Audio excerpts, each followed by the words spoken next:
Écoutez, quand vous serez tous morts, il y aura une justice dans ce pays. Oh, il est quelle heure?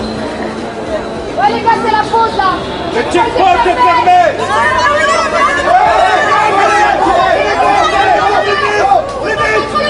Les mecs derrière le dos. Qu'est-ce les gens? Allez. C'est quoi cette rébellion là? Ils sont constamment humiliés en fait. Mohamed! Non! Non! Mohamed! Vous avez tué mon fils! Mohamed, la femme! Non!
À l'argent, au sang, à Israël.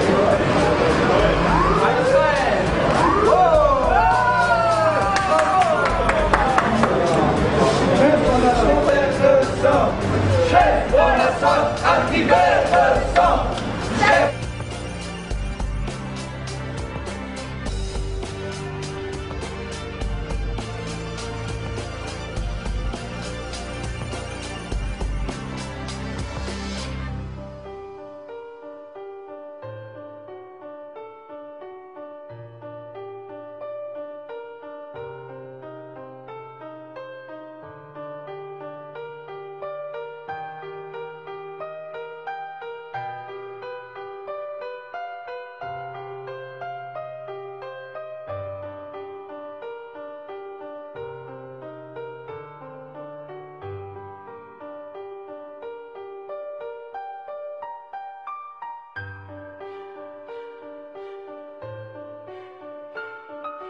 Communautaire lagique, diffuser la culture israélienne, renforcer notre solidarité avec Israël. Israël qui est un État raciste, ségrégationiste et colonial.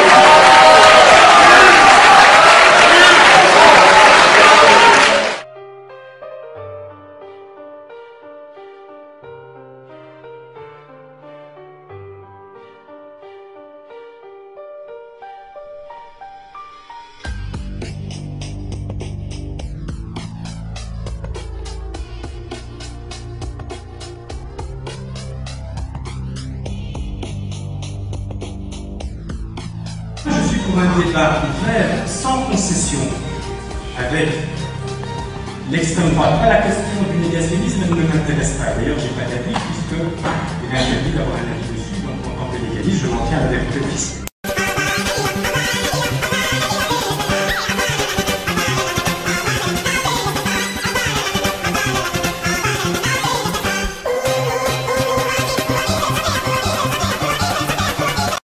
Avant-hier, dans le journal, Elio Di Rupo condamnait les terroristes du Hamas, mais critiquait également l'offensive israélienne, déclarant qu'un jour, certains dirigeants israéliens pourraient être traduits devant la justice internationale.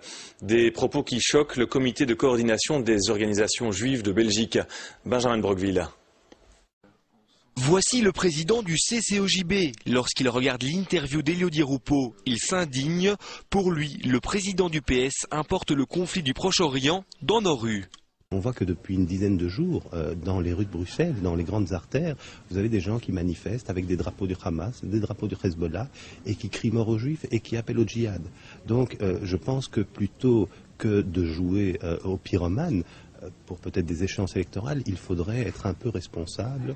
Il y a 48 heures, Elio Di Rupo était l'invité de l'émission Rue de la Loi, diffusée sur le site rtlinfo.be. Lorsqu'il commente la guerre opposant le Hamas à Tsahal, le président du Parti socialiste condamne d'abord le Hamas, qu'il qualifie d'association terroriste. Ensuite, il condamne l'attitude du gouvernement israélien. Mais ce que le gouvernement israélien, de sang-froid, fait, tuer des innocents, tuer des femmes, des enfants, c'est absolument inacceptable. Et je crois que ce que l'on a fait dans certaines parties du monde, c'est-à-dire traîner certaines personnes devant les tribunaux internationaux, un jour, on devra le faire pour celles et ceux qui prennent des responsabilités comme celle-là. Ces accusations choquent le CCOJB, qui se dit solidaire avec l'État d'Israël. Vous avez deux peuples sur cette terre, le peuple israélien, le peuple palestinien, et nous estimons que ces deux peuples souffrent d'un même ennemi. Cet ennemi, c'est le Hamas, et donc je pense qu'Israël rendrait un grand service aux Palestiniens que de les débarrasser de ce leadership. Enfin, autre regret du CCOJB, dimanche, une manifestation de soutien au peuple palestinien a lieu à Bruxelles. 3 partis francophones annoncent qu'ils y participeront. Israël fait barrage à une opération pro-palestinienne. Plusieurs centaines de militants doivent prendre l'avion depuis l'Europe, notamment depuis la France et la Belgique, pour gagner Tel Aviv.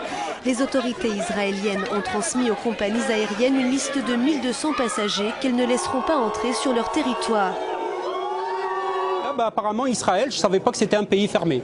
Donc j'apprends ici à l'aéroport que je fais partie d'une liste, je ne sais pas, de terroristes, de malvenus, en tout cas en Israël. Alors je demande des explications, il n'y a personne qui peut me donner une explication.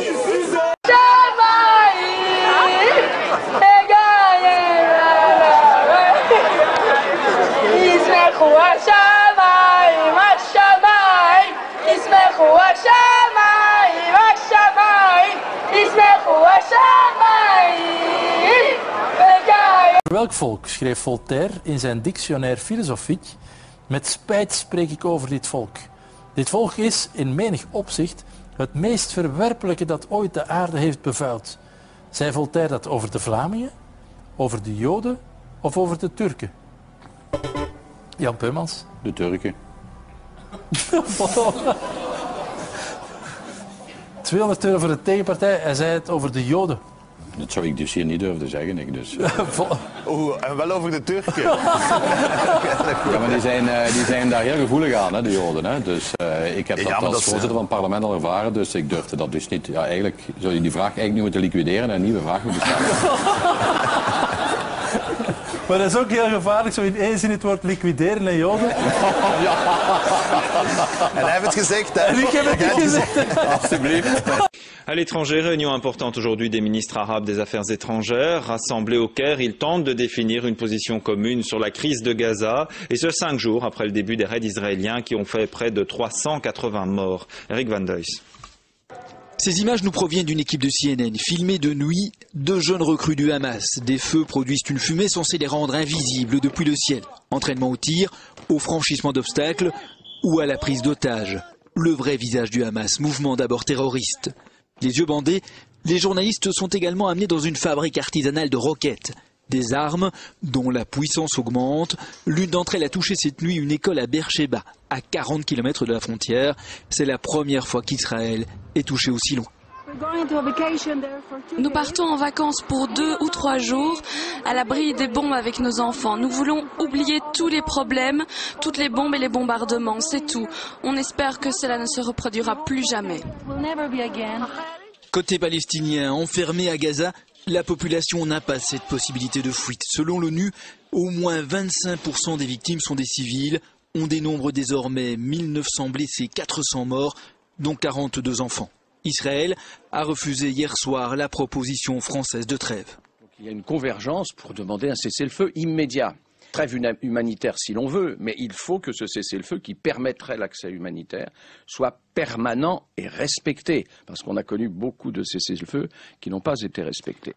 La Ligue arabe, l'ONU, l'Union européenne, les 23 pays du groupe de Rio, les États-Unis, l'Égypte, l'Espagne, de partout, les initiatives diplomatiques se multiplient pour arrêter les hostilités.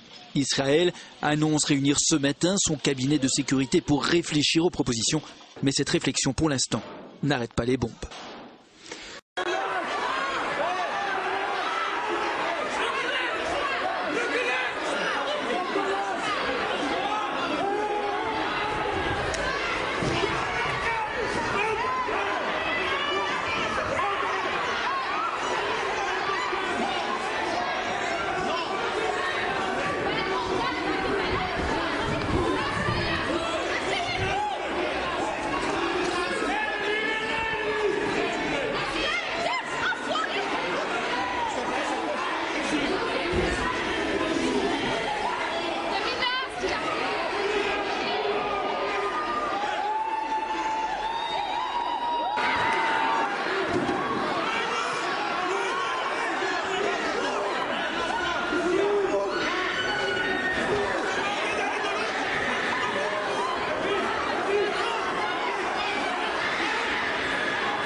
Continue d'aller au marché tous les matins, en dépit des raids israéliens intensifs.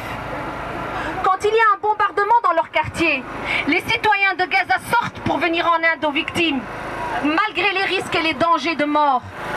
Ils font preuve d'une solidarité exemplaire, ne se cachent pas dans des abris et devant une telle situation, ils ne restent pas chez eux.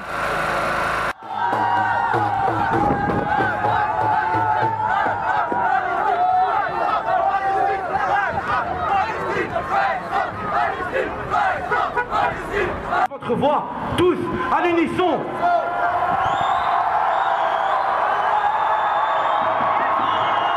Qui sème la misère récolte la colère. Sème la misère récolte la colère. Madame Abbas Falida, vous voulez nous donner un interview concernant la manifestation, s'il vous plaît? Des Palestiniens, nous sommes tous des Palestiniens. Nous sommes tous des Palestiniens. La situation actuelle à Gaza est une situation inadmissible. Ça fait 64 ans que ça dure. Israël agit en toute impunité et que les États européens, américains et d'ailleurs du monde entier ne font rien pour le sanctionner. Ce qui donne la possibilité à Israël de remettre ça. Nous sommes tous pour répondre à l'appel de Gaza. Stop au massacre, stop droit à la liberté. On exige que nos droits soient respectés. Et on voudrait qu'Israël, bien entendu, soit sévèrement sanctionné.